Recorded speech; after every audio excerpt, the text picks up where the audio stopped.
जय हिंद दोस्तों। कैसे हैं आप लोग? उम्मीद करते हैं आप लोग अच्छे होंगे।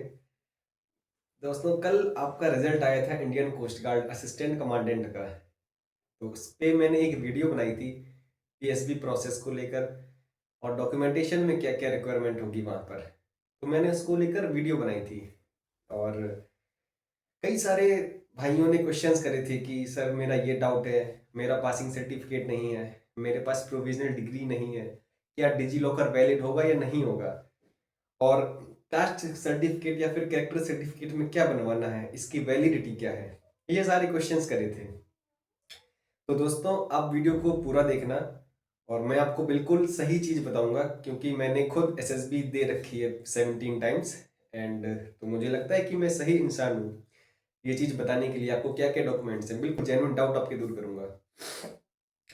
तो पहले हम लोग स्टार्ट करते हैं कि परमानेंट कमीशन। तो भाई मैं आपको बता देना चाहता हूँ कि Indian coast guard assistant commandant एक परमानेंट कमीशन दिलाता है आपको। ये कोई शॉर्ट सर्विस कमीशन नहीं है एफ कैट या फिर सीडीएस के ओटीए की तरह। ठीक है। तो इंडियन कोस्ट गार्ड एक परमानेंट कमीशन दिलाता है आपको। अब बात करते हैं हम लोग डॉक्यूमेंट्स को लेकर। डॉक्यूमेंट्स में पहली चीज ये है कि 10th की मार्कशीट और सर्टिफिकेट।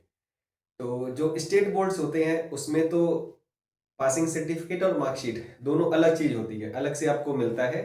लेकिन जो सीबीएसई बोर्ड होता है, सीबीएसई में होता क्या है कि जो 10th की मार्कशीट और सर्टिफिकेट दोनों एक ही चीज होती है। आपके ऊपर मार्कशीट में लिखा होता है कि 10th मार्कशीट कम सर्टिफिकेट, तो वो चीज आपके लिए है। अब आती है 12th पे। 12th की मार्कशीट और पासिंग सर्टिफिकेट दोनों अलग ही मिलते हैं, चाहे आपका स्टेट बोर्ड हो या फिर सीबीएसई बोर्ड हो, चाहे आपका कोई भी बोर्ड हो। अब बात करते हैं हम लोग डिग्री को लेकर। अब बात यह है कि जिसके पास डिग्री नहीं है तो वो तो प्रोविजनल डिग्री अभी अपलोड कर देगा, उसके बाद पीएसबी में डिग्री लेके जाएगा, आराम से दिखा देगा, कोई टेंशन की बात नहीं है। अब यहाँ पे डाउट ये आता है, जो लोग अभी 5th सेमेस्टर में है या फिर 6th सेमेस्टर जिनका अप्रैल या फिर मई में होगा 2026 में, तो उनके लिए कोई घबराने की बात नहीं है क्योंकि जो जो ये वैकेंसी है ये ऑलरेडी एडवांस वाली वैकेंसी है, समझ रहे हैं आप, 2027 की वैकेंसी है। तो इसमें कोई दिक्कत नहीं है, आप बिल्कुल एलिजिबल हैं।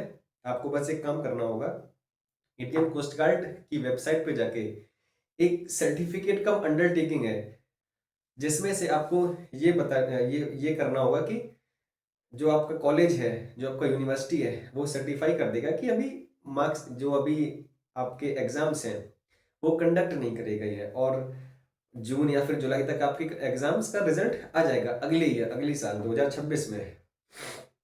अब दूसरा चीज ये है कि जो लोग पास हो चुके हैं 2025 में, अब जो 2025 में पास हो चुके हैं उनका क्या करना है, उनको डिग्री नहीं मिली है तो आप लोगों के लिए एक और सर्टिफिकेट है, non issuance of degree certificate. ये भी आपको इंडियन कोस्ट गार्ड की वेबसाइट पे मिल जाएगा। आप लोग वहां से प्रिंट करा लेना, अपने कॉलेज या फिर यूनिवर्सिटी में जाना, वहां पे साइन और स्टाम्प लगवा लेना, ये बहुत ही जरूरी चीज है। और ये आप अपलोड कर देना अपनी लॉगिन प्रोफाइल पे, वहां से आप फिर अगेन पीएसबी में जाएंगे, बिल्कुल वैलिडिटी है इसकी। अब आते हैं हम लोग कन्वर्जन फार्मूला को लेकर। तो कन्वर्जन फार्मूला में दोस्तों होता क्या है, जो मार्कशीट है होती है आपकी ग्रेजुएशन की, उस मार्कशीट के पीछे लिखा होता है कन्वर्जन फार्मूला। जो आपका सीजीपीए है उसमें कितने का मल्टीप्लाई करा जाए कि आपको परसेंटेज आ जाए, तो वो चीज आपको फोटो क्लिक करके अपलोड कर देनी है, ये होता कन्वर्जन फार्मूला। इसमें ज्यादा कुछ इशू होता नहीं है और वहां पर भी पीएसबी में आपको कुछ नहीं बोलते हैं इसको लेकर इतना ज्यादा। अब बात करते हैं हम लोग डिजी लॉकर को लेकर। तो डिजी लॉकर दोस्तों बिल्कुल वैलिड है, ये इलेक्ट्रॉनिकली डिजिटली साइंड चीज होती है, डॉक्यूमेंट होता है, तो ये आपका बिल्कुल वैलिड है। आपको कहीं भी दिक्कत नहीं आएगी, आप चाहे एसएसबी में जाएं, आप चाहे पीएसबी में जाएं, आप चाहे कहीं भी जाएं, ये आपका उतना ही ओरिजिनल है जितनी की आपकी जो ओरिजिनल डिग्री होती है। बस आपको एक काम करना पड़ेगा कि जो डिजी लॉकर है उसका प्रिंट आउट करा लेना, आप वो अपलोड करके पीएसबी में लेके जाइए। आप डिजी लॉकर बिल्कुल वैलिड है, कोई टेंशन की बात नहीं है।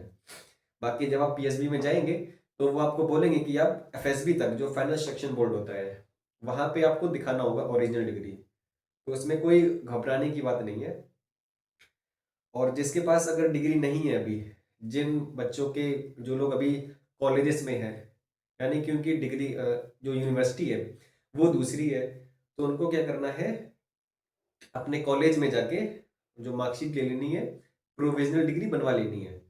अब जिसकी प्रोविजनल डिग्री यहाँ पे नहीं बनती है कॉलेज से, तो ऑनलाइन की भी सुविधा होती है। कई जो यूनिवर्सिटीज होती हैं वो ऑनलाइन आपको प्रोविजनल डिग्री प्रोवाइड करा देती हैं, तो आप वहां से प्रिंट आउट करा लेना, आपका बिल्कुल वैलिड माना जाएगा।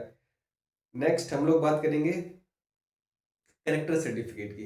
तो दोस्तों कैरेक्टर सर्टिफिकेट ऐसा है कि जो लोग अभी प्रेजेंट में पढ़ रहे हैं किसी कॉलेज या फिर यूनिवर्सिटी में, उनके लिए तो बहुत ही सिंपल है। आप लोग अपने कॉलेज में जाना, उनको बोलना कि सर मुझे कैरेक्टर सर्टिफिकेट चाहिए, वो लोग आपको बना के दे देंगे। इसमें कोई वो बात नहीं है अलग, सबकी बिल्कुल नॉर्मल चीज है, वो लोग बना के दे देते हैं। पर जो लोग अभी पढ़ नहीं रहे हैं, मतलब 2024 में जिनकी ग्रेजुएशन हो चुकी है, वो लोग क्या करेंगे? उनके लिए बात यह है कि वो प्रेजेंट में जहां पर भी रह रहे हो, जिस जगह पर रह रहे हो, तो अपने घर पे जाएं, वहां पे जो आपका ग्राम प्रधान है, गांव का प्रधान है, या फिर म्युनिसिपल में जो आपका अभी हेड है, चेयरमैन है, आप वहां से कैरेक्टर सर्टिफिकेट बनवा सकते हैं। बड़ी इजीली बन जाता है, इसमें कोई प्रॉब्लम की बात नहीं आती है। कास्ट सर्टिफिकेट की वैलिडिटी क्या है? तो कास्ट सर्टिफिकेट दोस्तों ऐसा है कि जो आपका फॉर्म फिलिंग की जो लास्ट डेट है, कम से कम वहां तक वैलिडिटी होनी चाहिए, ठीक है ना? तो आपको जो वहां पे अपलोड किया था आपने स्टेज 1 में, वही आपको कास्ट सर्टिफिकेट यहाँ पर भी अपलोड करना है, और पीएसबी में भी लेकर जाना पड़ेगा आगे। ये सारे आपके डॉक्यूमेंट्स को लेकर डाउट्स थे। एक डाउट बहुत ही अलग है जो मैं आपको शेयर कर, रनिंग और फिजिकल टेस्ट को लेकर। एक दोस्त ने, एक भाई ने सवाल पूछा कि भाई क्या इसमें रनिंग और फिजिकल टेस्ट होता है? तो एसएसबी या फिर पीएसबी में फिजिकल टेस्ट नहीं होता है, रनिंग कुछ नहीं होती है।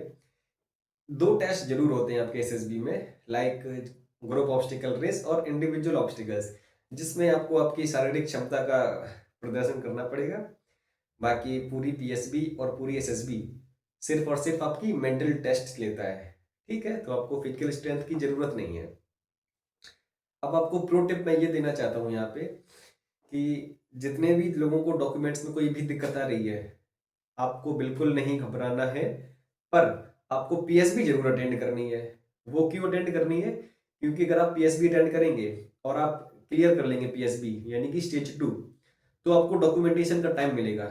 डॉक्यूमेंटेशन में आप उनको कन्विंस कर सकते हैं, और जब कन्विंस करेंगे तो फिर अगेन पीएसबी में अगेन वो लोग ऑफिसर में है वहां पे, तो वो लोग प्रॉब्लम समझते हैं कैंडिडेट्स की, तो वो लोग आपको टाइम देंगे कि आप फाइनल सिलेक्शन बोर्ड के टाइम पे जब आएंगे, तब उनको ओरिजिनल डिग्री या फिर ओरिजिनल मार्कशीट दिखा देना, बात बन जाएगी वहां पे बड़े आराम से। तो उम्मीद करते हैं दोस्तों आपके सारे डाउट्स दूर हुए होंगे, और भी जाने, और भी ज्यादा जानकारी के लिए पीएसबी की प्रोसेस क्या है, पीएसबी में कैसे टेस्ट होते हैं, कौन कौन से क्वेश्चंस आते हैं, ये सभी चीजें जानने के लिए आप चैनल को सब्सक्राइब करना। वीडियो अच्छी लगी हो तो वीडियो को लाइक करना और शेयर करना चैनल को। Thank you.